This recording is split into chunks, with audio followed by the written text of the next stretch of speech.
Manalangin tayo sa ngalan ng Ama, ng Anak, ng Espiritu Santo. Amen. Makapangyarihang Diyos sa manalumikha ng langit at lupa, nagpapasalamat kami sa lahat ng mga biyayang aming tinatanggap sa araw-araw. Panginoon, hinihiling po namin na basbasan mo ang bawat pamilya, basbasan mo ang bawat isa, na nawa kami ay patuloy na muling maglingkod sa bawat isa at sa iyo.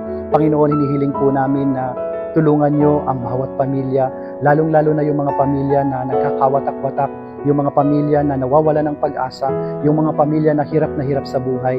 Panginoon, ipadama mo po ang iyong pagmamahal sa bawat isa.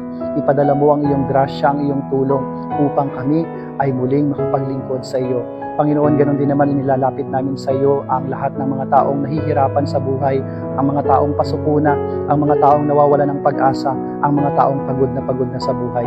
Ipadama mo sa kanila na hindi sila nag-iisa at kasama kanila sa lahat ng laban sa buhay. Panginoon, hinihiling po namin na ingatan niyo po ang bawat isa, protektahan niyo po ang bawat isa, na kami lahat ay nasa iyong proteksyon. Panginoon, ganoon din naman ay hinihiling namin na sa pamamagitan ng kapistahan ng mahal na Birheng Maria, ng kanyang pag-akyat sa langit, kami po lahat ay makasunod sa iyong tawag.